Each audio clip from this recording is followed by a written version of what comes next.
fairly standard so far. Bishop e7, a3, castle b4, rook 8. I think this is exactly the setup that Hikaru also uses with black. Leaves the bishop f8 and look at this small little move rook e1. Small little move rook e1. That's definitely not a move you see often. I think if you look at the database before rook e1, you'll probably find like hundreds of thousands of games, but after rook e1, suddenly the base really falls short because it's just not a move you see at all. Yeah, and I think this is typically a move which you know if you are a specialist in this position, because then you might have been already dealing with it from the black side, and then you realize that, aha, hang on, wait a second, this innocent looking move rook e1 actually has a hidden point, maybe by not yet fixing the position of the bishop on c1, waiting black to show his cards. So in any case, Levon reacted with d5, white with d5, knight d4, then knight d4. So the reaction of winning knight d4 with knight d2 is very natural, and here we see some maybe something important, because this rook on e1 protects the e2 pawn, and it's not so easy for black to jump out g4 with the bishop, because the pawn on d7 will be hanging, and the pawn on e2 is very well protected.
right now, absolutely disappointed. I think he had a really good position. Yeah, he just can't believe it. He just can't believe it. Would be, but actually we missed all the actions, so I don't dare to give any judgment. I am just doing body language reading here. I'm not even looking at the position, Peter. No, I understand. I mean, it could easily be that Alright, so we have the live board. I just don't know that how good his position was before. Peter, so we have the live board on at the bottom right. So maybe we can just take a look, back up a few moves on our analysis board and see what is causing Hikaru this agony. Yeah, so okay, let's join the game. I don't know, from move 16. Okay, so it's kind of fair. Yeah, this is what we were discussing. That with this knight into white first, the boys exchanging the knights, he's pushing him back. Yeah, it seems like he really has played a very nice game, putting pressure.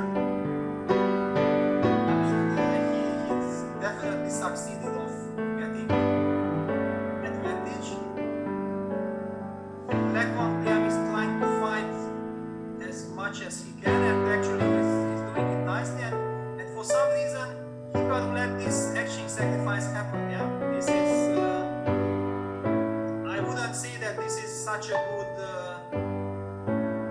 good practical decision. I mean, in a rapid game to give your opponent counter chances, but he probably simply felt like it does not work because he just takes on d5 and takes knight c7 and wins the game, and then all of a sudden rook takes c10 and it was game over. Unbelievable. I mean, I'm just looking at Hikaru right now, and it's just, you don't even need to look at the position of the game to understand what's happened. And I think this is what makes Hikaru such an exciting and a brilliant player to have on tour. I mean, he's extremely strong, but from a fan and an audience perspective, you can feel the emotions that chess creates in these players because he's just so expressive. And like you mentioned, Peter, that before rook b5, it looks like the position's going well for white, and then the dynamics suddenly change, and then instant blunder, and I mean, there's nothing. Are there any chances for him to survive this final position? No, absolutely no chances.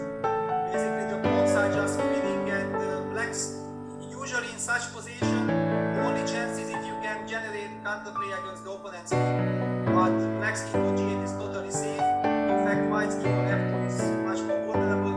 The knight from e3 cannot really join the attack. The rooks are kind of useless, and black just pushes his pawns. No chances at all. And this is going to be a big one for Quang Liem if he is able to convert this, which looks like that's where it's headed, because he's also at the bottom of the table and needs this quick with the black pieces completely unexpected, because if oversights by Hikaru would be a big win for the Vietnamese Grandmaster, because that means he increases his chances of making it to the quarters. And take a look at that. He doesn't care about the bishop. He's gone for b3 because these pawns are absolute disaster for white. White has nothing better to do than to give up the rook, because otherwise b2 was coming in. Takes the rook on c2, and yeah, hard to imagine a fortress here. But that said, does black go? Okay, just queen b5 and queen b. Okay, so how's black? Queen b5, that little bit surprised me, because I felt like you could touch the knight first with a move like queen c6, and then you hit the knight immediately. By playing queen b5, he hit queen c5.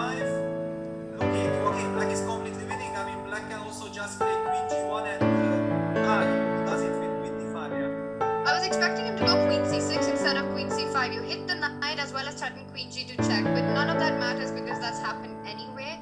He's gone queen g1 and picked up the pawn, and now this h pawn will be very strong, and probably Hikaru will have to give up the knight. Hikaru doesn't want any of that, and he resigns. The torture he doesn't want to go through, because, and I think from a practical point of view, Peter, also makes a lot of sense, because you want to keep that, save your energy as much as you can.